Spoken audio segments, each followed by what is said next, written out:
Hello દર્શક મિત્રો, ઉદય પીટડિયા master ચેનલમાં આપનું હાર્દિક સ્વાગત કરું છું। હા, આજે આપણે કુંવરબાઈનું મામેરું યોજના દર્શક મિત્રો, આ કુંવરબાઈનું મામેરું યોજનામાં દીકરીના લગ્ન પ્રસંગે ગુજરાત સરકારની 12,000ની જે આર્થિક સહાય ઘરે બેઠા મળી રહે તેના માટેની સંપૂર્ણ માર્ગદર્શિકા કે જેની અંદર કેવી રીતે ફોર્મ ભરવું છે, કેવી રીતના કેટલા એટલા ડોક્યુમેન્ટ જરૂર પડશે તેની સંપૂર્ણ માહિતી આ એક વિડીયોમાં આપને મળી રહેશે। તો ચાલો જાણીએ આ કુંવરબાઈ મામેરું યોજના વિશે।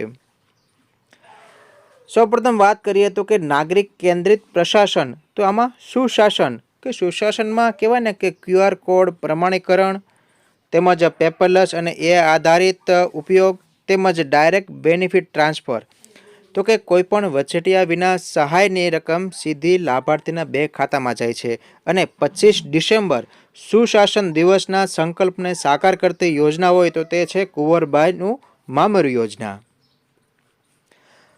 હવે આગળ વાત કરીએ તો કે આ કુંવરબાઈ મામેરાનો યોજનાનો ઉદ્દેશ શું છે, તો કે આર્થિક ચિંતા મુક્ત લગ્ન પ્રસંગ। તો કે મામેરુની વાત કરીએ એટલે આપણે તરત જ મનમાં ખ્યાલ આવે કે મામેરું એ દીકરીના લગ્નમાં મામા તરફથી આપવામાં આવતી પારંપરિક ભેટ છે। ગરીબ અને નબળા વર્ગના પરિવારો માટે આર્થિક બોજ હળવો કરવા ગુજરાત સરકાર આ યોજના હેઠળ પ્રત્યક્ષ નાણાકીય સહાય પૂરી પાડે છે, જેમાં 12,000 પહેલાં 10,000ની સહાય હતી પણ ત્યારબાદ હવે 12,000ની નાણાકીય સહાય ડીબીટી દ્વારા સીધા દીકરીના બેંક ખાતામાં જમા થાય છે। હવે વાત કરીએ તો કે લાભાર્થી કોણ બની શકે, આમાં પાત્રતાના માપદંડો ક્યાં ક્યાં છે, તો કે આમાં 3 માપદંડો દ્વારા આપણે આગળ વાત સમજીએ।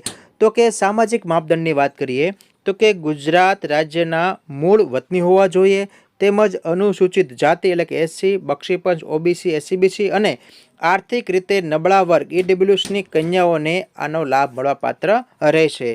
જ્યારે આર્થિક માપદંડની વાત કરીએ તો કે પરિવારની વાર્ષિક આવક મર્યાદા 6 લાખથી વધુ હોવી જોઈએ નહીં, જેમાં ગ્રામ્ય અને શહેરી બંને વિસ્તાર માટે સમાન કહેવાય કે આર્થિક માપદંડ છે। શરતી માપદંડની વાત કરીએ તો કે એક પરિવારની મહત્તમ 2 પુખ્ત વયની દીકરીઓને જ આ લાભ મળવાપાત્ર રહેશે। બીજી વાત કરીએ તો કે લગ્ન થયાના 2 વર્ષની સમય મર્યાદામાં અરજી કરવી ફરજિયાત છે અને ત્યારબાદ વિધવા પુનઃલગ્ન અને સમૂહ લગ્નના કિસ્સામાં પણ લાભ મળવાપાત્ર છે। તો કે આ 3 માપદંડો સામાજિક માપદંડ, આર્થિક માપદંડ અને શરતી માપદંડ આ પાત્રતાના માપદંડો છે। હવે વાત કરીએ સ્પષ્ટતા, કોને સહાય મળશે અને કોને નહીં તેની વાત કરીએ તો કે કોને લાભ મળશે, તો કે પરિવારની પ્રથમ અને બીજી દીકરીના લગ્ન માટે આનો લાભ મળશે। ત્યારબાદ લગ્ન બાદ 2 વર્ષની અંદર કરેલી અરજીને જ આ લાભ મળશે। વિધવા મહિલાના પુનઃલગ્નમાં લાભ મળશે તેમજ સમૂહ લગ્નમાં પરણેલી દીકરીઓને આનો લાભ મળવાપાત્ર છે। હવે લાભ કોને નહીં મળે, તો કે પરિવારની ત્રીજી કે તેથી વધુ ક્રમની દીકરીઓને આનો લાભ મળી શકશે નહીં। પછીની વાત કરીએ તો કે 6 લાખથી વધુ વાર્ષિક આવક ધરાવતા પરિવારોને આનો લાભ મળી શકશે નહીં। લગ્નને 2 વર્ષથી વધુ સમય વીતી ગયો હોય તો પણ તેનો લાભ મળી શકશે નહીં અને અન્ય રાજ્યના મૂળ વતનીઓને પણ આનો લાભ મળી શકશે નહીં। હવે વાત કરીએ કે ઓનલાઈન અરજી માટે જરૂરી દસ્તાવેજોની ચેકલિસ્ટ વાત કરીએ કે કયા કયા ડોક્યુમેન્ટની જરૂર પડશે, તો એને આપણે 3 વિભાગમાં વહેંચી લઈશું। એક લઈશું વ્યક્તિગત ઓળખ માટે લગ્નના પુરાવા અને આર્થિક અને અન્ય પુરાવાની વાત કરીશું। તો સૌપ્રથમ વાત કરીએ કે વ્યક્તિગત ઓળખ માટે, તો કે તેની અંદર કન્યા અને પિતાનું અથવા વાલીનું આધાર કાર્ડ। બીજી વાત કરીએ તો કે કન્યાનો જાતિનો દાખલો, સક્ષમ અધિકારીનો દાખલો જરૂરી છે। ત્યારબાદ વાત કરીએ કે કન્યા અને વરની જન્મ તારીખનો પુરાવો કે જેમાં લિવિંગ સર્ટિફિકેટ અથવા જન્મનો દાખલો જરૂરી છે। હવે વાત કરીએ લગ્નના પુરાવા, તો કે લગ્નના પુરાવામાં લગ્ન નોંધણી પ્રમાણપત્ર એટલે કે મેરેજ રજિસ્ટ્રેશન એટલે કે મેરેજ સર્ટિફિકેટ, ત્યારબાદ કન્યા અને વરનો સંયુક્ત ફોટો અને કન્યાનો પાસપોર્ટ સાઇઝનો ફોટો। ત્યારબાદ વાત કરીએ આર્થિક અને અન્ય પુરાવામાં, તો કે આર્થિક પુરાવાની અંદર વાત કરીએ તો કે પિતા વાલીનો આવકનો દાખલો કે ઇન્કમ સર્ટિફિકેટ, ત્યારબાદ બેંક પાસબુકની પ્રથમ પાનાની નકલ અથવા રદ કરેલ ચેક। ત્યારબાદ રહેઠાણના પુરાવાની વાત કરીએ તો કે તેમાં રેશન કાર્ડ, લાઇટ બિલ કે ચૂંટણી કાર્ડ કોઈ પણ રહેઠાણનો પુરાવો આપવો પડશે। ત્યારબાદ પિતા અથવા વાલીનું બાંહેધરી પત્રક અને એકરારનામું, આટલા ડોક્યુમેન્ટ ઓનલાઈન આપણે દસ્તાવેજોને સબમિટ કરવાના રહે છે। હવે આપણે અરજીની પ્રક્રિયા ઈ સમાજ કલ્યાણ પોર્ટલ ઉપર 5 સરળ સ્ટેપમાં આપણે ઝડપથી જોઈ લઈએ કે સૌપ્રથમ શું કરશું આપણે સૌપ્રથમ આપણે ઓનલાઈન નોંધણી કરાવવાની રહેશે, ત્યારબાદ યુઝર આઈડી અને પાસવર્ડ દ્વારા લોગિન કરવાનું રહેશે।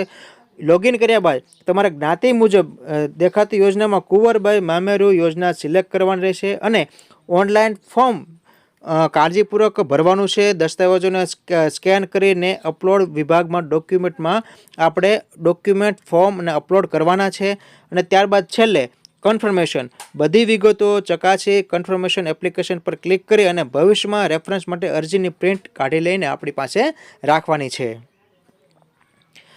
હવે તમારી અરજી તો તમે ઓનલાઈન કરી દીધી છે, પણ તમારી અરજીનું સ્ટેટસ કેવી રીતે જાણશો? તો કે આપણે પોર્ટલ ઉપર જે ડાબી બાજુ આપેલા વિભાગ છે યોર એપ્લિકેશન, તો કે અહીં આપણા જે અરજી કરી છે તેનો નંબર અને જન્મ તારીખ નાખીશું અને અહીં તમારો યુનિક એપ્લિકેશન નંબર દાખલ કરવાનો છે અને અહીં અરજદારની જન્મ તારીખ દાખલ કરવાની છે। ત્યારબાદ ચેક સ્ટેટસ ઉપર ક્લિક કરતાં આપણી અરજી મંજૂર થઈ છે કે પેન્ડિંગ છે તેની લાઈવ માહિતી આપણે સ્ક્રીન ઉપર દેખાશે। હવે વાત કરીએ કે સામાજિક કલ્યાણ અને ડિજિટલ સશક્તિકરણનો સમન્વય। તો કે મહિલા સશક્તિકરણમાં કહેવાય ને તો કે સહાય સીધી બેંકમાં ડીબીટી દ્વારા જમા થવાથી દીકરીઓને વાસ્તવિક આર્થિક સ્વતંત્રતા અને ગૌરવની પ્રાપ્તિ થાય છે અને કહેવાય ને કે અરજીઓ પારદર્શિકતા છે। અરજીની ઓનલાઈન ટ્રેકિંગ સુવિધાથી કામગીરીની 100% પારદર્શિતા જોઈ શકીએ છીએ કે આપણી અરજી મંજૂર થઈ છે કે કામમાં છે કે પ્રોસેસમાં છે તે બધી વિગત આપણે જાણી શકીએ છીએ। જી સર પોર્ટલ દ્વારા તેમજ QR સિક્યુરિટી દ્વારા ડોક્યુમેન્ટ અને પ્રમાણપત્રો પર સુરક્ષિત QR કોડ જે બનાવટી દસ્તાવેજોને અટકાવે છે। યોગ્ય માહિતી એ જ સાચી સહાય છે કે ગુજરાત સરકારની સુશાસનની આ પહેલને સફળ બનાવવામાં તમારું યોગદાન આપો। આ માહિતીને સાચવી રાખો અને એવા પરિવારો સાથે અચૂક શેર કરો કે જેઓ આગામી સમયમાં દીકરીના લગ્નનું આયોજન કરી રહ્યા છે। તો દર્શક મિત્રો, તમને આ કુંવરબાઈ મામેરુ યોજના વિશે સંપૂર્ણ ખ્યાલ આવ્યો છે। તમને આ વિડીયો ગમ્યો હોય તો તમે તમારા મિત્ર સર્કલ, ફ્રેન્ડ સર્કલ, ગ્રુપમાં જરૂરથી વિડીયોને શેર કરજો। તમને આ વિડીયો કેવો લાગ્યો તેની કોમેન્ટ બોક્સમાં જરૂર કરશો। મળીએ આવી જ કોઈ સહાયના નવા વિડીયોની સાથે, ત્યાં સુધી રજા લઈએ। આવજો, આપણો દિવસ શુભ રહે।